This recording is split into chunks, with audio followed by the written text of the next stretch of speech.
과학기자와 함께 전 세계 도시 속에 숨겨진 과학 문화유산을 알아보는 코너입니다. 과학도시 최소라 기자와 함께하겠습니다. 어서 오세요. 안녕하세요.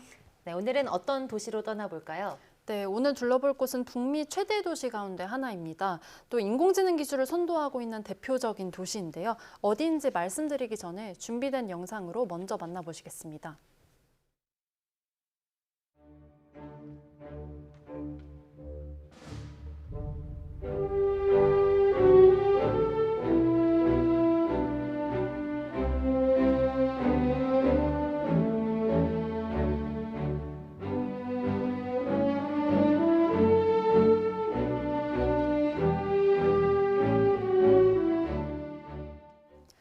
네, 오늘의 과학도시는 캐나다 토론토입니다. 토론토는 캐나다의 수도인 오타와에서 서쪽으로 400km 정도 떨어진 곳인데요. 오타와보다도 더 규모가 큰 캐나다 최대의 도시이고요. 또 북미 기준으로도 뉴욕과 로스앤젤레스 등에 맞먹는 이 6위 안에 드는, 이 5위 안에 드는 대도시입니다. 네. 이 토론토시의 인구는 300만 명 이상인데요. 이 토론토의 위성 도시까지 합쳐서 광역 생활권을 기준으로는 인구가 1,000만 명에 달하고 이는 캐나다 인구의 약 4분의 1에 해당합니다. 네, 정말 대도시인데 사실 캐나다 수도가 말씀하신 대로 오타와잖아요. 근데 오타와보다 토론토를 캐나다 하면 먼저 떠올리신 분들이 많을 것 같은데 무엇 때문에 이렇게 잘 알려져 있는 도시일까요? 네, 토론토는 북미 지역에서 두 번째로 큰 금융도시이자 또 첨단 산업의 중심지로 알려졌습니다. 이 지금 보시는 영상이 토론토 시내의 모습인데요. 네. 이 토론토의 랜드마크인 CN타워가 보이시나요? 이 높게 솟은 건물인데 높이가 약 550m로 눈에 굉장히 잘 띄는 건축물입니다. 네. 이 토론토의 텔레비전과 라디오 전파를 내보내는 송신탑인데요. 우리나라로 치면 남산타워와 비슷한 겁니다. 지금 보시는 이 시내 일대에 캐나다의 5대 은행과 캐나다 10대 기업 중 절반 이상이 몰려 있고요. 또 이곳을 포함해서 토론토 광역권을 기준으로는 캐나다의 생명공학 기업의 절반 이상이 들어섰고 또 구글과 마이크로소프트, 인텔 등 IT 기업들도 토론토에 사무실을 두고 있습니다. 네. 이 덕분에 토론토의 광역권이 캐나다 GDP의 무려 20%를 차지하고 있고요. 이 토론토는 캐나다의 경제 수도로 불리고 있기도 합니다. 네. 네, 영상을 보니까 정말 뭐 뉴욕 못지않게 고층 빌딩이 즐비한 도시인 것 같은데요. 근데 캐나다가 또 인공지능으로 굉장히 유명하다고요. 네, 그렇습니다. 토론토는 인공지능 연구에서 이 세계적인 선두주자인 도시 중에 하나인데요. 이 현대 인공지능의 핵심 기술인 딥러닝이 바로 2006년에 토론토대 제프리 힌튼 교수가 처음 만든 개념입니다. 네. 이 딥러닝은 컴퓨터가 빅데이터를 활용해서 마치 인간처럼 스스로 학습하고 또 예측하는 기술이죠. 이 힌튼 교수 팀은 이 딥러닝의 방법론을 정립하고요. 2012년에 국제대회를 통해서 딥러닝의 우수성을 입증했고요. 이를 통해서 딥러닝이 인공지능의 핵심 기술로 자리 잡게 됐습니다. 네. 덕분에 인공지능을 구동하기 위한 처리 장치와 인공지능에 필요한 빅데이터가 증가했고요. 이 현대의 인공지능 형태로 발전하게 된 겁니다.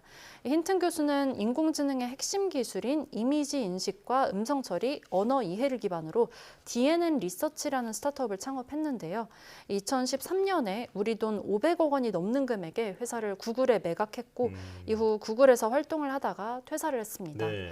이 힌튼 교수와 함께 딥러닝의 창시자로 불리는 요슈아 벤지오 몬트리올대 교수가 있는데요. 이 힌튼 교수의 제자입니다. 네. 이 두 교수가 1990년대 인공지능 산업이 침체됐었던 시기에도 이 꾸준히 인공지능을 연구해서 캐나다의 인공지능 기술 수준을 세계적인 수준으로 끌어올렸다는 평가를 받고 있습니다.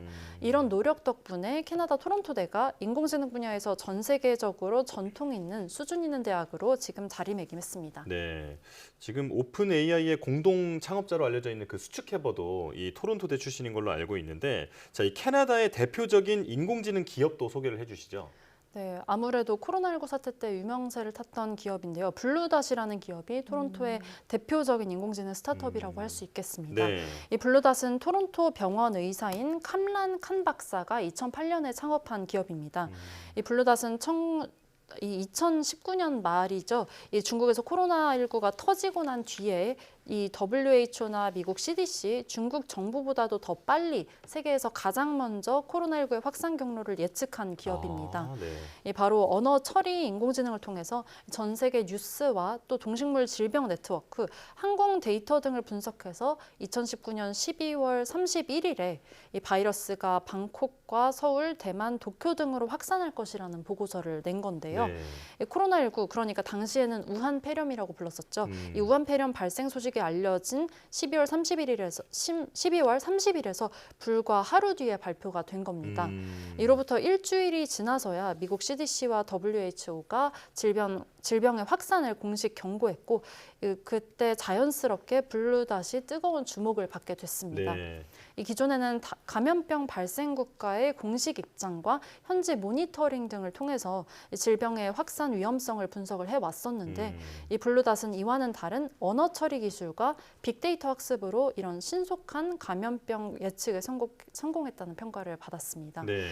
그런데 블루닷이라는 스타트업이 토론토에서 나온 것은 단순한 우연은 아닙니다. 사실 토론토는 토론토 병원과 같은 이 대형 병원 인프라에 힘입어서 이 의료와 바이오 산업이 전통적으로 발달해온 곳이었거든요. 예. 그런데 이 의료 분야에 새로운 인공지능 인공지능 산업을 접목을 시키면서 이 관련된 스타트업이 활발히 생겨난 겁니다. 이 블루닷 외에도 캐나다의 원격 의료를 주도하고 있는 스타트업인데 이 메이플과 또 그 밖에 다이얼로그라는 스타트업, 또 이 응급 의료에 IT를 접목한 스타트업, 이 톤힐 메디컬 등이 이 토론토에서 생겨난 기업들입니다. 예. 네. 그러니까 원래 전통 강자였던 의료의 첨단 산업이 접목을 해서 블루닷 같은 훌륭한 스타트업들이 나왔다. 이런 점이 굉장히 인상 깊은데요. 이렇게 될 수 있었던 배경도 있겠죠? 네, 그렇습니다. 아무래도 여러 가지 이유가 있겠지만 가장 큰 배경은 마스 디스커버리 구역 덕분일 겁니다. 이 캐나다에서 가장 큰 규모의 스타트업 허브인데요. 네. 이 마스 디스커버리 구역은 2000년도에 첨단 의료 연구를 위해서 설립된 비영리 단체입니다. 이 공공 연구비를 받는 의료 연구를 상용화하기 위해서 이 공간을 임대해주고 민간 기업 투자를 연계해주는 역할을 했는데요. 이 마스라는 명칭이 Medical and Related Science, 그러니까 의료와 관련 과학 산업을 칭하는 점에서 보이듯이 시작은 의료에서 한정이 됐었는데요. 2000년대 IT 산업 성장에 힘입어서 의료에 IT를 접목한 스타트업들이 많이 생겨났고 이후에 대규모 민간 투자가 몰려들었습니다. 그러면서 시간이 지나면서 이 의료 외에도 핀테크와 바이오테크 또 인공지능 관련 이 스타트업들이 생겨나기 시작한 겁니다.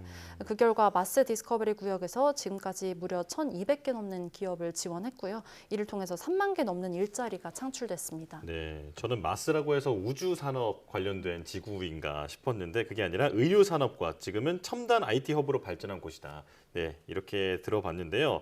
자, 그렇다면 토론토에 만약 여행을 가게 된다면 어떤 과학 관광을 할 수 있을까요? 네, 토론토에 방문하신다면 대표적인 과학 관광지인 리플리 수족관을 둘러보시면 좋겠습니다. 이 코너 초반에 보여드렸던 이 토론토의 랜드마크 CN타워에서 가까운 곳에 위치한 수족관인데요. 네. 이 450여 종 이상의 해양 생물을 보유하고 있고 이 세계에서 가장 긴 터널 수족관 중 하나를 볼 수 있는 곳입니다. 네. 무려 96m에 달하는 터널인데요. 관람객들이 터널을 지나면서 사방으로 상어와 같은 물고기를 직접 볼 수 있습니다. 또 해양 생태계 보호의 중요성을 알리는 체험도 다채롭게 준비되어 있어서 재미와 교육 모두 잡을 수 있겠습니다. 네. 이 리플리 수족관은 유튜브로 이 수족관의 모습을 6시간 연속으로 중계한 적이 있는데요.